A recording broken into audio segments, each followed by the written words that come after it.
नमस्कार दर्शक बंधु आज वीडियो रे मु आपण मानकु ओडिया रो केमिति इंग्लिश को इजीली ट्रांसलेट करि परिबे से ता विषय रो किछि tricks कहिबी। So actually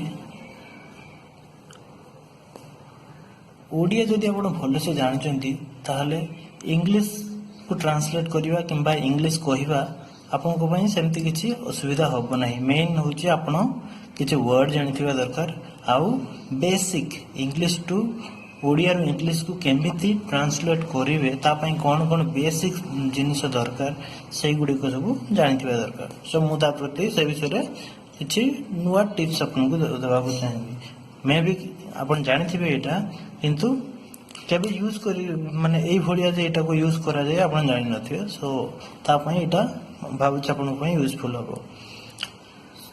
so translate करिवार माने कोन माने होची आपण गोटे भाषा रो आ गोटे भाषा को अनुवादन करिवा। सो ता पई कोन दरकार आपनकर गोटे वाक्य दरकार माने आपण जोंटा ट्रांसलेट करिवा पई चाहू छथि ता पई गोटे वाक्य दरकार। वाक्य किछि नै किछि शब्द रो मिलन नहीं वाक्य तेन गोटे वाक्य रे कोन कोन थाए। उदाहरण रे गोटे वाक्य नबा हमें मु भात खाए ओडिया रे। सो एथिरे देखिबे जदी मु भात खाउ अछि एथिरे मु हेउछि कर्ता बा जाक इंग्लिश रे कह जाय सब्जेक्ट से ओडिया भात भात होछि कर्म बा जोंटा की कह जाय ऑब्जेक्ट। खाउ अछि होछि क्रिया बा वर्ब। ओके सो गोटे वाक्य रे कोनटा सब्जेक्ट कोनटा ऑब्जेक्ट कोनटा वर्ब चिन्हिबे केमती तार गोटे रूल होची जे कोनसी वाक्य रे आपण किए लगे जदि गोटे प्रश्न पचारिबे ताले सेतरे जो उत्तरटा पाइबे से उत्तरटा होची कर्ता। उदाहरण स्वरूप आपण एई वाक्यटारे प्रश्न पचारंतु मु भात खाउ अछि तो किए भात खाउ अछि तो मु तेनु कर्ता होची मु। सही भलिया आपण जदि कोन लगे कि प्रश्न पचारिबे ताहले जो उत्तरटा पाइबे से उत्तरटा होची कर्म बा ऑब्जेक्ट। तो मु कोन खाउ अछि मु भात खाउ अछि तेनु भात होची कर्म आउ कर्ता कर्ता जहा करे सेटा होची क्रिया। तेनु एठी कर्ता कोन करूची खाउ अछि तेनु खाउ अछि होची क्रिया एठी। तेनु कर्ता जहा करूची कोन करूची कर्ता सेटा आपण जे जानि परंती ताले सेटा होची क्रिया।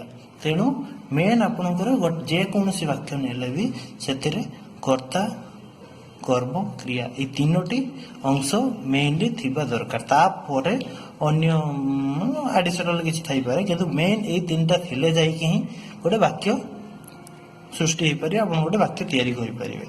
ओके तेनु जदि आपण वाक्य आपण को पाखरे अछि तो सेटा केमती ट्रांसलेट करी इंग्लिश रे केमती ट्रांसलेट करिवे। सो ता पई कोन बेस कोन दरकार बेस ता पई कोन दरकार ना सेटा अलगा किछि नहीं सेटा होची टेंस बा काल।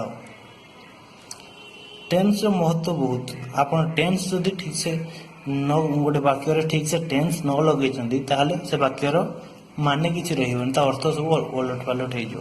उदाहरण को आज जदि आपण जदि कहिबे मु आजी भात खाउथिली बुझ परछंती ना माने मु आजी भात खाउथिली तेणु एटा कोन टेंस कोन किछि बुझी होने। तेणु गोटे वाक्य रे टेंस रो महत्व बहुत तेणु टेंस ही गोटे वाक्य रो भाव को परिकेश करथाय। तेणु चलंतु आमे आज रो टॉपिक होची टेंस। सो बेसिक समस्त जानिथिबे टेंस होची तीन प्रकार प्रेजेंट टेंस जोटा की वर्तमान काल पास्ट टेंस जोटा की अतीत काल एवं फ्यूचर टेंस जोटा की भविष्यत काल। सो कौन करा जायछि ना प्रत्येक टेंस को पुनी चारिटा फॉर्म बा चारि भाग रे विभक्त करा जायछि। ओके सो से गुडी को होछि सिंपल फॉर्म प्रोग्रेसिव बा कंटीन्यूअस फॉर्म परफेक्ट फॉर्म एवं परफेक्ट प्रोग्रेसिव फॉर्म। तेणु सिंपल फॉर्म कोन सिंपल फॉर्म होछि सिंपल कथा जोडा सब सत कथा जोटा हेबिचुअल कथा जोटा ମାନେ ଅପ୍ରାକୃତିକ ସତ୍ୟ କଥା ଯେଉଁଟା ସେଇଗୁଡ଼ାକ ସବୁ ଆସେ ସିମ୍ପଲ ଫର୍ମରେ। ପ୍ରୋଗ୍ରେସିଭ ବା କଣ୍ଟିନ୍ୟୁଅସ୍ ମାନେ ପ୍ରୋଗ୍ରେସିଭ ବା କଣ୍ଟିନ୍ୟୁଅସ୍ ଆପଣ ଜାଣିପାରୁଥିବେ ଯେଉଁଟାକି ଏବେ କଣ୍ଟିନ୍ୟୁ ହେଉଛି, ସେଇଭଳିଆ ଯେଉଁ ସବୁ ବାକ୍ୟ ରହିଛି ସେଗୁଡ଼ାକ ସବୁ ପ୍ରୋଗ୍ରେସିଭ ଫର୍ମରେ ଆସେ। ପରଫେକ୍ଟ, ପରଫେକ୍ଟ ମାନେ ଯେଉଁ କାମଟା ଘଟି ସାରିଛି, ମାନେ କାମ ସରିଯାଇଛି, ସେଇଟା ହେଉଛି ପରଫେକ୍ଟ ଫର୍ମ। ସେଇଭଳିଆ ପରଫେକ୍ଟ ପ୍ରୋଗ୍ରେସିଭ ହେଉଛି ଯେଉଁଟା ଆଗରୁ ଷ୍ଟାର୍ଟ ହେଇଛି, ଆରମ୍ଭ ହେଇଛି ଏବଂ ଏବେ ମଧ୍ୟ କଣ୍ଟିନ୍ୟୁ କରୁଛି, ସେଇଟା କୁହାଯାଏ ପରଫେକ୍ଟ ପ୍ରୋଗ୍ରେସିଭ ଫର୍ମ। ତ ଚାଲନ୍ତୁ ପ୍ରତ୍ୟେକ ଫର୍ମକୁ ଅଲଗା ଅଲଗା ଭାବରେ ଦେଖିନେବା। ସୋ ପ୍ରଥମ ହେଉଛି ଦେଖିବା ଆମେ ପ୍ରେଜେଣ୍ଟ ଟେନ୍ସ। ପ୍ରେଜେଣ୍ଟ ଟେନ୍ସର ପ୍ରଥମ ଫର୍ମ ହେଉଛି ସିମ୍ପଲ ଫର୍ମ, ସେଇଟା ହେଉଛି simple present simple. Okay, so ଆପଣ ଓଡ଼ିଆ ଭଲସେ ଜାଣିଛନ୍ତି, ତେଣୁ ଆପଣ କ'ଣ କରିବେ, ଓଡ଼ିଆରୁ ଇଂରାଜୀକୁ ଟ୍ରାନ୍ସଲେଟ୍ କରିବେ। ସୋ ତେଣୁ ଆପଣ ଓଡ଼ିଆଟା କେଉଁ ଟେନ୍ସରେ ଅଛି ଭଲସେ ଜାଣିଥିବା ଦରକାର। ଓଡ଼ିଆଟାକୁ ଭଲସେ ଆପଣ ଜାଣିପାରିଲେ ଯାଇ ସେଟାକୁ ଇଂଲିଶରେ ଟ୍ରାନ୍ସଲେଟ୍ କରିବେ। ଓକେ, ତେଣୁ ମୁଁ ଆଗ ଆପଣଙ୍କୁ ଓଡ଼ିଆରେ କେମିତି କେଉଁଟା କେଉଁ ଟେନ୍ସରେ ଅଛି ଚିହ୍ନିବେ, ତାପରେ କେମିତି ତାକୁ ଇଂଲିଶରେ ଟ୍ରାନ୍ସଲେଟ୍ କରିବେ, ତା ଗୋଟେ ଗୋଟେ ରୁଲ୍ ଭଳିଆ କହିକି ଯିବି। ସୋ ପ୍ରେଜେଣ୍ଟ ସିମ୍ପଲ, ଗୋଟେ ବାକ୍ୟ ପ୍ରେଜେଣ୍ଟ ସିମ୍ପଲରେ ଅଛି ବୋଲି ଚିହ୍ନିବେ କେମିତି, ଯେଉଁ ବାକ୍ୟର ଶେଷରେ ଏ, ଉ, ଓ ଏବଂ ଉନ୍ତି ଏଇଭଳି ଏଇ ଚାରୋଟି ଅକ୍ଷରରେ ଯେଉଁ ବାକ୍ୟ ଶେଷ ହେଉଥିବ ସେ ବାକ୍ୟ ହେଉଛି ସିମ୍ପଲ ପ୍ରେଜେଣ୍ଟ। ତେଣୁ ଯଦି ଆପଣ ଜାଣିଗଲେ ଯେ ଗୋଟେ ଏଇ ବାକ୍ୟଟା ସିମ୍ପଲ ପ୍ରେଜେଣ୍ଟ ଫର୍ମରେ ଅଛି, ତାକୁ ଆପଣ କ'ଣ କରିବେ, ଇଂଲିଶକୁ ଟ୍ରାନ୍ସଲେଟ୍ କରିବେ। ତେଣୁ ଟ୍ରାନ୍ସଲେଟ୍ କରିବା ବେଳେ କ'ଣ ଫର୍ମୁଲା ଫଲୋ କରିବେ ନା, ଏଥିରେ ଫାର୍ଷ୍ଟ ଆସିବ ସବଜେକ୍ଟ, ତାପରେ ଆସିବ ଭର୍ବର ଫର୍ଷ୍ଟ ଫର୍ମ, ତାପରେ ଆସିବ ଅବଜେକ୍ଟ। ଓକେ, ଯେହେତୁ ମୁଁ ପ୍ରଥମେ କହିଦେବି ସବଜେକ୍ଟ ଭର୍ବ ଅବଜେକ୍ଟ କେମିତି ଚିହ୍ନିବେ, ଆପଣ ଚିହ୍ନି ଯାଇକି ସେଟାକୁ ଏଇଭଳିଆ ଫର୍ମରେ ଲେଖିଲେ ସେଟା ଇଂଲିଶରେ ଟ୍ରାନ୍ସଲେଟ୍ ହେଇଯିବ। ତ ଉଦାହରଣକୁ ଦେଖିବା, ମୁଁ ଭାତ ଖାଏ। ଏଠି ମୁଁ ଭାତ ଖାଏରେ ସବଜେକ୍ଟ ହେଉଛି ମୁଁ, ଭାତ ହେଉଛି ଅବଜେକ୍ଟ, ଖାଏ ଖାଇବା, ଖାଇବା ହେଉଛି ଭର୍ବ। ଓକେ, ତେଣୁ ମୁଁ ଆସିଗଲା କ'ଣ, ପ୍ରଥମ ସବଜେକ୍ଟ ଆସିଗଲା ଏଠି ମୁଁ, ଆଇ, ଭର୍ବର ଫାର୍ଷ୍ଟ ଫର୍ମ ଖାଇବା, ଖାଇବା ହେଉଛି ଇଟ୍, ଇଟ୍ର ଫାର୍ଷ୍ଟ ଫର୍ମ ହେଉଛି eat. So I eat, last ରହିଲା କ'ଣ ଅବଜେକ୍ଟ। ସୋ ଅବଜେକ୍ଟ କ'ଣ ଆମର rice. So I eat rice. ସେଇଭଳିଆ ସେ ଭାତ ଖାଏ, ହି ଇଟ୍ସ ରାଇସ୍। ସେଗୁଡ଼ା ଆପଣ ସବୁଥିରେ ଦେଖିପାରିବେ। ଆଉ ଏଇଠି ଦେଖିପାରିବେ ମୁଁ ଯେତିକି ଉଦାହରଣ ଦେଇଛି ସବୁଥିରେ ଶେଷରେ ଦେଖିପାରିବେ ଏ, ଉ, ଅ, ନ୍ତି। ଯେକୌଣସି ଆପଣ ସିମ୍ପଲ ପ୍ରେଜେଣ୍ଟ ଫର୍ମର ବାକ୍ୟ ନେଲେ ସେ ଶେଷରେ ଏଇ ଏ, ଉ, ଅନ୍ତିରେ ହିଁ ଶେଷ ହେଉଥିବ। ତେଣୁ ତା ଦ୍ୱାରା ଆପଣ ଓଡ଼ିଆରେ ଜାଣିପାରିବେ ଏଇଟା କେଉଁ ଟେନ୍ସରେ ଅଛି। ସେ ଓଡ଼ିଆରେ କେଉଁ ଟେନ୍ସରେ ଅଛି ଜାଣିଲା ପରେ ଆପଣ ସବଜେକ୍ଟ ଅବଜେକ୍ଟ ଭର୍ବ ଆଇଡେଣ୍ଟିଫାଇ କରିକି ତାକୁ ଏଇଭଳିଆ ଫର୍ମୁଲାରେ ବସେଇ ଦେଲେ ଆପଣଙ୍କର ଟ୍ରାନ୍ସଲେଟ୍ ହେଇଗଲା ଇଂଲିଶରେ ସେଇଟା। ଓକେ, ସୋ ଦେଖିବା ନେକ୍ସଟ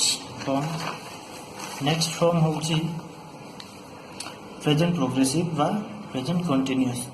ସୋ ଏଇ ଫର୍ମରେ କ'ଣ ହୁଏ, ବାକ୍ୟ ଶେଷରେ କ'ଣ ଥିବ ନା ଉ ଅଛି, ଉ ଅଛ, ଉ ଅଛୁ, ଉ ଅଛନ୍ତି। ତେଣୁ ଏଇସବୁ ଶବ୍ଦରେ ଯେଉଁ ବାକ୍ୟ ଶେଷ ହେଉଥିବ ସେ ବାକ୍ୟ ହେଉଛି ପ୍ରେଜେଣ୍ଟ ପ୍ରୋଗ୍ରେସିଭ ବା ପ୍ରେଜେଣ୍ଟ କଣ୍ଟିନ୍ୟୁଅସ୍। ତ ଯେତେବେଳେ ଆପଣ ଜାଣିଥିଲେ ଯେ ଏଇ ପ୍ରେଜେଣ୍ଟ ପ୍ରୋଗ୍ରେସିଭ ଫର୍ମରେ ଅଛି ବାକ୍ୟ, ତେଣୁ ତାକୁ କେମିତି ଇଂଲିଶରେ ଟ୍ରାନ୍ସଲେଟ୍ କରିବା ପାଇଁ କ'ଣ ଫର୍ମୁଲା ଫଲୋ କରିବେ ନା subject plus helping verb. So ଏଇ ହେଲ୍ପିଂ ଭର୍ବ ଏଇଠି କ'ଣ ଲାଗିବ ନା ଏମ୍ ଇଜ୍ ଆର୍, ଏମ୍ ଲାଗିବ ଆଇ ପାଖରେ, ଇଜ୍ ଲାଗିବ ଥାର୍ଡ ପର୍ସନ ସିଙ୍ଗୁଲାର ପାଖରେ, ଆର୍ ଲାଗିବ ପ୍ଲୁରାଲ ପାଖରେ। ଓକେ, ତାପରେ ଭର୍ବର ଆଇଏନଜି ଫର୍ମ, ଭର୍ବର ଆଇଏନଜି ଫର୍ମ ପ୍ଲସ୍ ଅବଜେକ୍ଟ ପରେ ଏକ୍ସେଟ୍ରା ଯାହା ଆପଣ ଆଡ୍ କରିପାରିବେ। ତେଣୁ ମେନ୍ ଷ୍ଟାର୍ଟିଂ ଏତିକିରେ ହେଉଥିବା ଦରକାର, ଦେଲେ ଯାଇକି ଆପଣ କହିବେ ଯେ ଏଇଟା ହେଉଛି ପ୍ରେଜେଣ୍ଟ ସିମ୍ପଲ। ଓକେ, ସୋ ଉଦାହରଣ ଦେଖିବା, ମୁଁ ଭାତ ଖାଉଅଛି। ଦେଖନ୍ତୁ ଶେଷ କ'ଣ ହେଇଛି ଉ ଅଛି, ସେ ଭାତ ଖାଉଅଛି, ଆମ୍ଭେ ଭାତ ଖାଉଅଛୁ, ଉ ଅଛୁ, ସେମାନେ ଭାତ ଖାଉଅଛନ୍ତି, ଉ ଅଛନ୍ତି, ତୁମେ ଭାତ ଖାଉଅଛ ଉଅଛ। ତେଣୁ ଏଇଥିରେ ଆପଣ ଜାଣିପାରିବେ ଯେ ବାକ୍ୟ ଶେଷରେ ଉ ଅଛି ମାନେ ଏଇଟା ହେଉଛି ପ୍ରେଜେଣ୍ଟ ପ୍ରୋଗ୍ରେସିଭ। ସୋ ଫର୍ମ ବାକି ଟ୍ରାନ୍ସଲେଟ୍ କେମିତି କରିବେ? Subject plus helping verb plus verb ING form plus object. ସେଠି ସବଜେକ୍ଟ କ'ଣ? ମୁଁ ହେଉଛି subject I, helping verb I ପାଖରେ ହେଲ୍ପିଂ ଭାର୍ବ ଏମ୍, ଭାର୍ବର ଆଇଏନଜି ଭାର୍ବ ହେଉଛି ଖାଇବା, ଖାଇବାର ଇଟ୍ର ଆଇଏନଜି ଇଟିଂ, ଅବଜେକ୍ଟ ଆସିଲା ରାଇସ୍। ତ ସେଇଭଳି ଫର୍ମରେ ଆପଣ ସବୁ ବାକ୍ୟ ଟ୍ରାନ୍ସଲେଟ୍ କରିପାରିବେ। ଦେଖିବା ନେକ୍ସଟ ଫର୍ମ ଆସିଲା perfect continuous present perfect. So ଏଇ ବାକ୍ୟର ଶେଷରେ କ'ଣ ଥିବ ନା ଇ ଅଛି, ଇ ଅଛ, ଇ ଅଛୁ, ଇ ଅଛେ, ଇ ଅଛନ୍ତି। ଓକେ, ସୋ ଯେଉଁଟା ଇ ଅଛ ଇ ଅଛି ଏଇଥିରେ ଏଣ୍ଡ ହେଉଥିବ। ଆଉ ତାର ଫର୍ମୁଲା ହେଉଛି subject plus have or has plus ଭାର୍ବର ଥାର୍ଡ ଫର୍ମ ଅବଜେକ୍ଟ। ସୋ ଉଦାହରଣ, ମୁଁ ଭାତ ଖାଇଅଛି, ସେ ଭାତ ଖାଇଅଛନ୍ତି, ଆମ୍ଭେମାନେ ଭାତ ଖାଇଅଛୁ, ଇଅଛୁ, ତୁମେମାନେ ଭାତ ଖାଇଅଛ। ତେଣୁ ଓଡ଼ିଆରେ କହିଲା ବେଳେ ଆପଣ ଜାଣିପାରିଲେ କ'ଣ ଟେନ୍ସରେ ଅଛି। ସୋ ତାକୁ ନେଇକି ଟ୍ରାନ୍ସଲେଟ୍ କରିବା କେମିତି? ସେମ୍ ସବଜେକ୍ଟ ମୁଁ ଆଇ, ହେଭ୍ ଅର୍ ହେଜ୍ ଲାଗିଗଲା, ଭାର୍ବର ଥାର୍ଡ ଫର୍ମ ଇଟ୍ର ଇଟେନ୍, ରାଇସ୍। ଇଜି।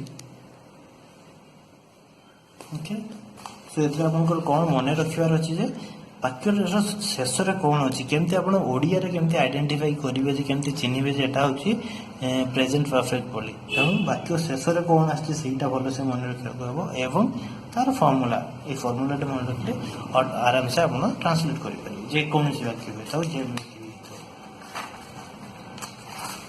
ସେଇଭଳିଆ ନେକ୍ସଟ ଫର୍ମ ହେଉଛି perfect present perfect progressive. So perfect progressive ହେଉଛି କ'ଣ? ଯେଉଁ କାମଟା ଆଗରୁ ଷ୍ଟାର୍ଟ ହେଇକି ଏବେ ଚାଲୁଛି।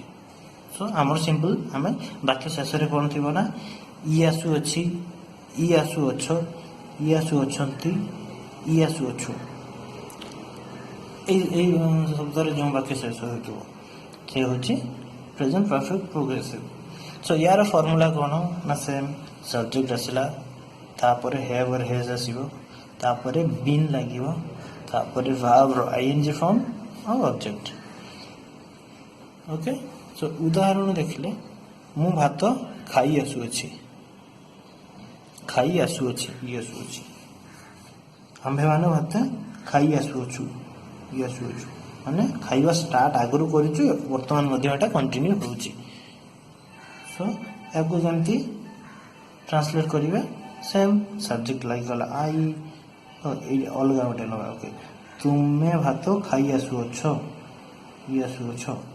ତେଣୁ ଏଠି କ'ଣ ଆସିଲା? ସବଜେକ୍ଟ ଆସିଗଲା ତୁମେ, ୟୁ, ହେଭ୍, ୟୁ ପାଖରେ ହେଭ୍ ଲାଗିଲା, ବିନ୍ ଲାଗିଗଲା, ତାପରେ କ'ଣ ଭାର୍ବର ଆଇଏନଜି ଫର୍ମ, ଇଟ୍ର ING for eating plus object ଆସିଗଲା rice.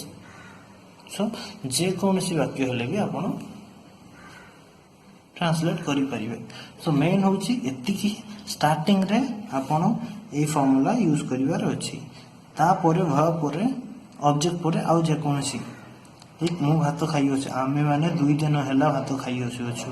Show we have been eating rice for 2 days। ତ ୟା ପରେ ଆପଣ ଯେତେ ଯାହା ଆଡ଼୍ କଲେ ବି ସେଟା କିଛି ଅସୁବିଧା ନାହିଁ। କିନ୍ତୁ ମେନ୍ ଏଇ ପ୍ରଥମ ଫର୍ମୁଲାଟା, ଏଇ 3ଟି 4ଟି ଯେଉଁ ଶବ୍ଦ ଅଛି, ଏଇ 4ଟି ଶବ୍ଦ କରେକ୍ଟଲି ଥିଲେ ସେ ଠିକ୍ ଟେନ୍ସକୁ ପ୍ରକାଶ କରିବ। ସୋ ଆଉ ଥରେ ମୁଁ ରିପିଟ୍ କରିଦେବି। ସୋ ସିମ୍ପଲ୍ ପ୍ରେଜେଣ୍ଟରେ ଶେଷରେ କ'ଣ ଆସୁଛି? ଏ, ଉ, ଅନ୍ତି। ଫର୍ମୁଲା ହେଉଛି ସବଜେକ୍ଟ ପ୍ଲସ୍ ଭାର୍ବର first form plus object. Present progressive और ପ୍ରେଜେଣ୍ଟ କଣ୍ଟିନ୍ୟୁଅସରେ ଶେଷରେ ଉ ଅଛୁ, ଉ ଅଛ, ଉ ଅଛେ, ଉ ଅଛନ୍ତି। ତ ଫର୍ମୁଲା ହେଉଛି subject plus helping verb so helping verb am is are लगे भाव आईएनजी फॉर्म तापर ऑब्जेक्ट सही भाया परफेक्ट प्रेजेंट परफेक्ट रे बाकी शेष इ अच्छो इ अच्छु इ अच्छंती इ अच्छे ये सब थी और फॉर्मूला होची तार सब्जेक्ट प्लस हैव और हैज लागिवो भाव थर्ड फॉर्म तापर ऑब्जेक्ट तो सही भाया प्रेजेंट परफेक्ट कंटीन्यूअस रे इ आसुअछु इ आसुअछु इ आसुअछो एक्सेट्रा सो तार फॉर्मूला होची सब्जेक्ट तापर हैव और हैज तापर बीन तापर भाव आईएनजी फॉर्म तापर ऑब्जेक्ट सो उदाहरण स्वरूप मु तीनटा जदि गोटे ये कहबे मु खाए मु खाऊ अछि मु खाई अछि मु खाई आसु अछि एक्चुअली मु सेम खाइबा नै कि ये करि जे काहे ना एटा बुझिया पई इजी हो बोली सेम